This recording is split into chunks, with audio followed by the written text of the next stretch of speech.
Alright, all you fucks, we're back. You already know what it is. You saw what happened. You know why I'm pissed. Let's get into it.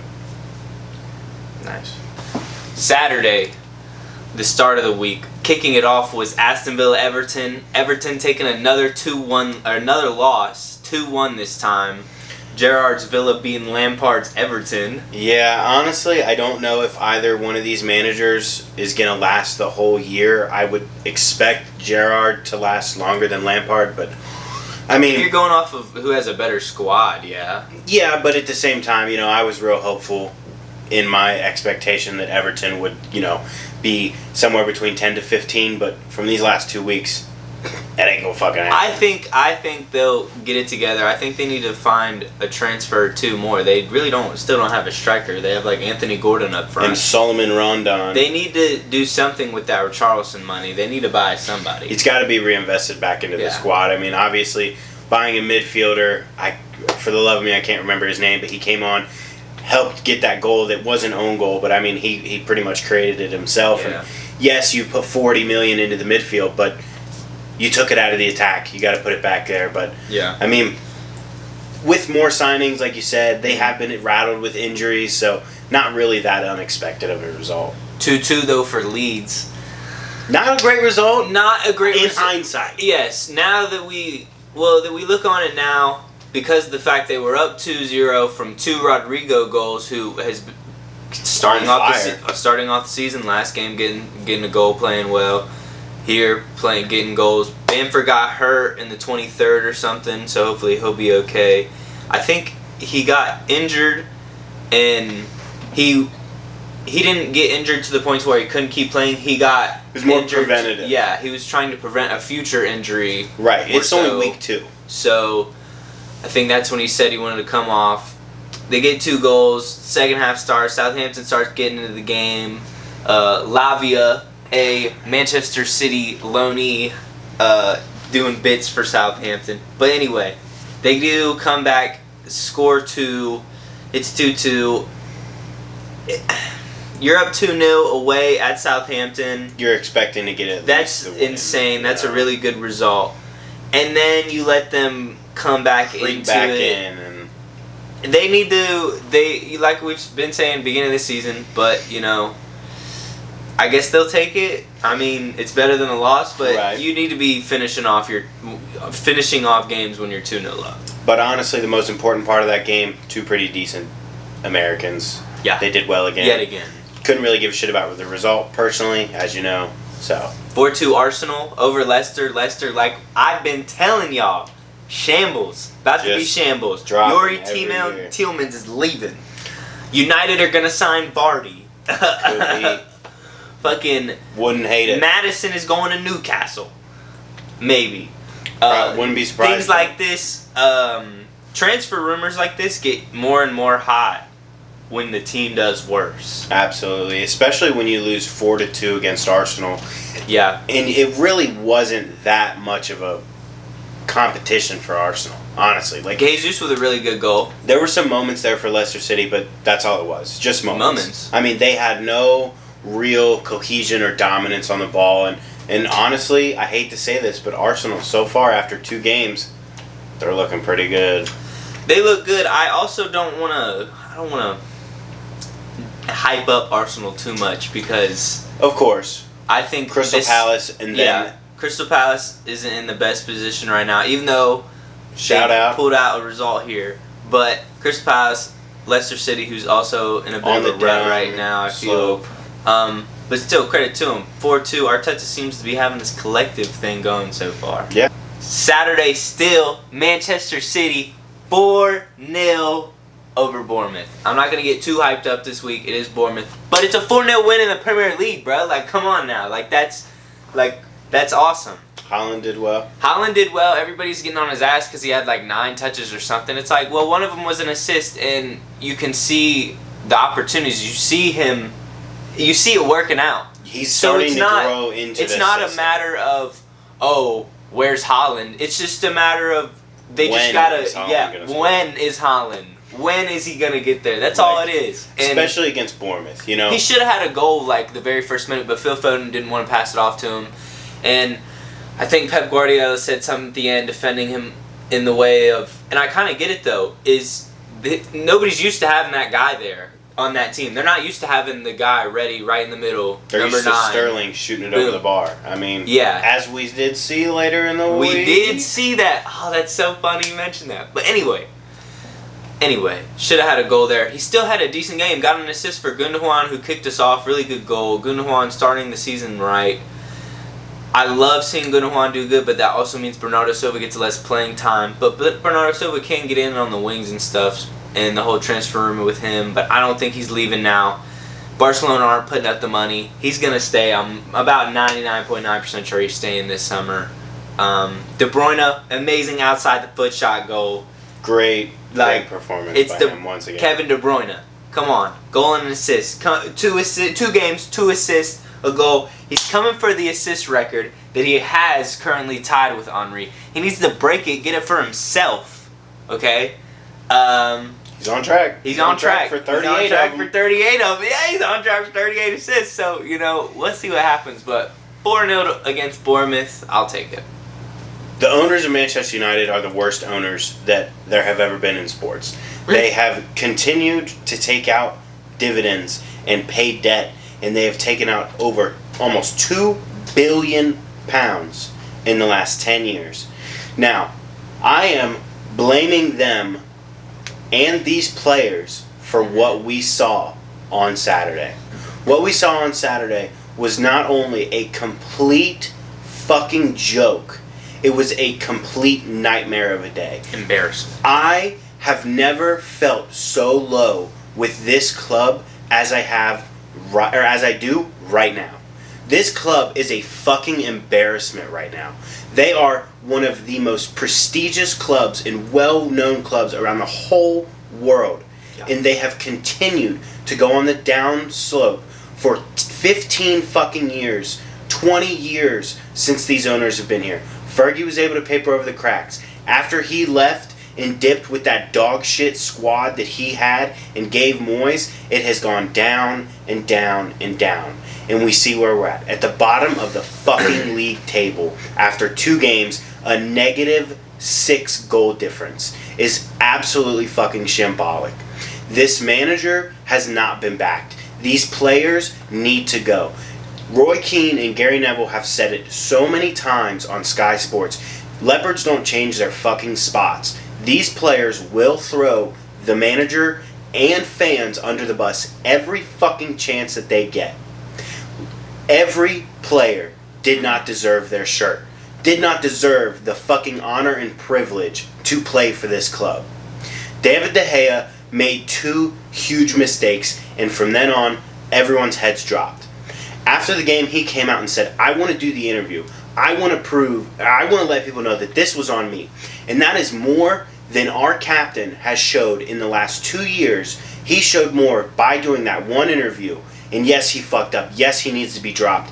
Yes, he did all this and that. But he came out and said, I fucked up. I cost us 3 points today. This is on me. And I have not seen any player do that in the last 5 years. And these players need to take accountability. These owners and the backroom staff need to get these players out. There are some players that should not be fucking wearing the shirt. There are other players that should be in the 11 that are not getting the opportunity because of the mismanagement of this squad.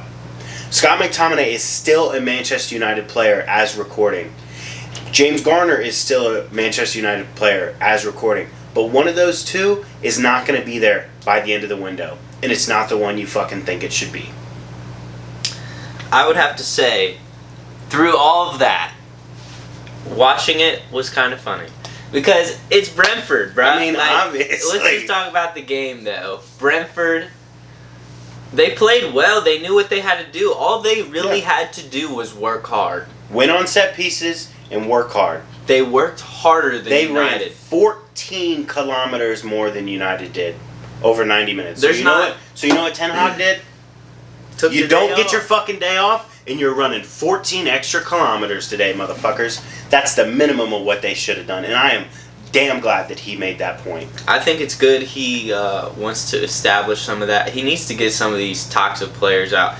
He needs to get Ronaldo out. He needs to get whoever else it is that might be creating a problem that we don't even know about. Whoever it may be, whether it be Bruno, and probably not Eriksson, but if it's Eriksson, it's probably not Eriksson. Well, and that's the case. Just whoever it may be, they need to go.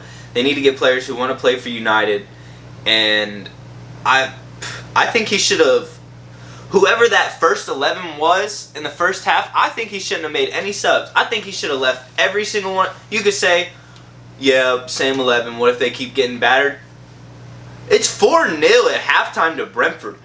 If you're going to go down anymore, fucking make all 11 of those players take everything. All 90 minutes of that All bullshit. 90 should have been all 11. They should have stayed the whole time. He shouldn't have put a single sub on. Why would you put somebody in that when you know the game's lost? These players are these 11. Yes, there's more to it, but these 11 have not. This 11 you've put out, they're all dog shit. They're not playing for you at all. Make them suffer. I would fucking do that. Ralph Ragnick was right, and I know I said it last week. We need 6, 8, 10 new players for this squad. A squad is not 11 starting players. A squad is 26 players who are giving their all, giving their heart every week, whether they're on the bench, whether they're not coming on, whether they're in the fucking reserves. They will show one way or another that they are capable of playing for this club. And if they're not up to par, get rid of them. Yeah. Quit rewarding mediocre players with these big money contracts, because then that means they're not leaving because they're just going to keep getting paid to be on the bench. Eric Bailly, Luke Shaw, these players are on, Scott McTominay, they're on astronomical wages. That's why nobody wants to buy them, because you reward mediocrity every year, every time. So 4-0, I'm not surprised it was more.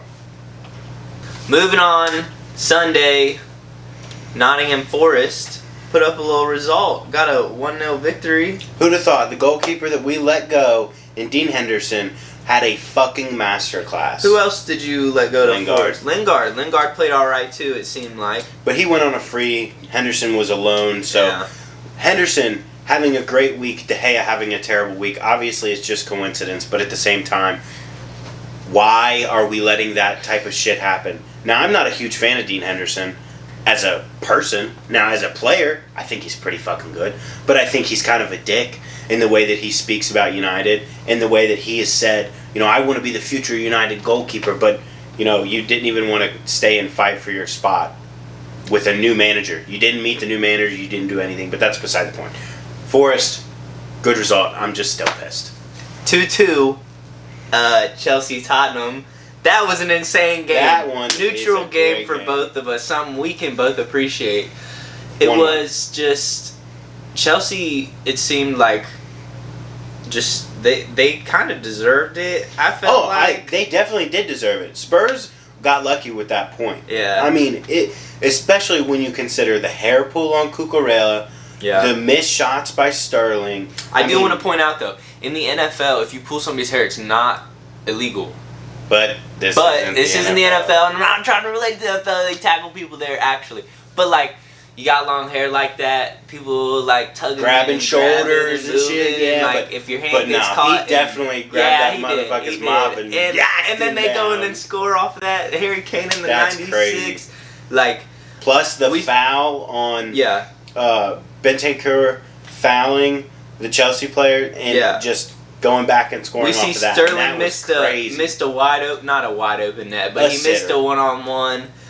Classic to win the Sterling. game. Classic Sterling. Had Tuchel on his knees just like Pep was every time Sterling did that. Tuchel and Conte going at it during the game, and then after with the handshake, and then after the game in social media with the Conte basically said, if I would have saw Tuchel run across the field like I did, or like I didn't see him run across like he did, I'd have beat his ass. Yeah, basically what he said. He said he wants all that smoke. So when this game has a reverse fixture at Tottenham, you better be watching. You better be watching. And both managers got a red card. Man. Both managers are fucking dogs. 2-2. I felt like Tottenham, though, 1-1. reflecting on the game, was it 1-1? 1-1. It was 2-2. It was 2-2. Okay. Harry Kane tying it up in the 96th. Clutch. Yeah. Clutch. It's what you want to see. He either got one goal above or just tied Aguero's record in the Premier League just for goals. Overtook it. Yeah. For 5th all time. A little bit sad by that, but it's Harry Kane. He deserves it. He's a world-class striker. Fucking, if Tottenham's a joke or not, Harry Kane's just insane. And his Premier League legacy is going to be insane. Absolutely. He'll definitely be up there as one of the all-time greats. Yeah. No matter how many trophies he does or does not win. I mean, being at Spurs, it's going to be tougher than at a City or Liverpool or in the past, obviously, United. So you can't hold it against him as much, but you still kind of have to hope that they pick up silverware along the road. But if he ends with nothing, I still think he's one of the best strikers of all time. All right. Today, we saw Crystal Palace picking up some points against Liverpool. What? Fuck Liverpool. Fuck Wilfred Zaha, that Man. boy. Man, he's been at Crystal Palace for so long, and I feel like he's just one of those players who's just not good enough to get in that top 6 side, but A dog for a middle any table of those team. other teams. Yeah. I feel like he could get in one of those top teams at some point in his career. Squad player, but I don't think he's going to start. Last season, I think he had a Crystal Palace high of 14 goals or something, I'm pretty sure. That's insane. He's definitely leading that line really well, and we saw the Crystal Palace players really just come into Anfield and not let Liverpool impose themselves on them after those first 10 minutes. I saw Nunez get some decent chances in the beginning, and I'm thinking, oh man, he might score. And then I see him whiff one over, and in my head I'm kind of like, hell yeah, fuck that guy. But, I don't like to say I root against certain players, individuals. I don't like to point out individuals. I just hope Liverpool as a whole do bad. Individuals on Liverpool, there's nobody I would want to single out except James Milner because he's a bitch. And Trent. Other than that, they're a good team. But Crystal Palace, again, like we said, Zaha scores a goal. Then later on, they're able to rattle Darwin Nunez and the whole Liverpool squad. And the center back for Crystal Palace, we know you're watching. Please forgive us for forgetting your name, but just really did well in just getting Nunez to head. Can't do that in the Premier League. The big man? Yeah. Vestergaard, I think? No, it was something else. Some Dutch guy. Started with an M. Yeah. But you can't go face-to-face in the Premier League, forehead-to-forehead, and push. Nunez didn't know that really. I mean, I'm sure he knew that, but the defender did really well into goading him to do that. Straight red card. Yeah. See you next week, buddy. Liverpool do tie it up, though. Make it 1-1. What do you expect? I saw a statistic that said Liverpool in their last 6 games that they've gone down 1-0. Before this game, or 5 or 6 games, they went 3 wins and 2 draws from going down 1-0. So when I saw that after Crystal Palace had scored, in my head, my first reaction was, okay, this isn't over, obviously. There's plenty of time, especially with them being it's only 1-0. Yeah. But Crystal Palace, though, Patrick Vieira playing 5 at the back, he really doesn't. I don't think that's his big vision for Crystal Palace, playing a 5 at the back, that system. Yeah, that's not the future, but against Liverpool, he did what he had to do. They locked it down. Not a fucking do, donkey. They fucking put 11 players behind the ball, fucking counterattack. They have the players to counterattack. Olsi, Zaha, shout out Eze. Yeah, Eze. Dog. Eze, he's a dog. Number 10 for Crystal Palace. Absolute fucking animal on that left side today. Yeah. Just absolutely tearing Trent apart. We saw Zaha rip up that center back next to Van Dijk. Phillips filling in. Yeah, Phillips. Yeah. Not great. But 1-1 though. We'll take it. Yeah, you know we'll take it. That's it for match week 2. Everything you've heard, how pissed off I am. As usual, how happy Tanner is. As usual. Yeah. Enjoy your meme. As usual. Go fuck yourself. As usual.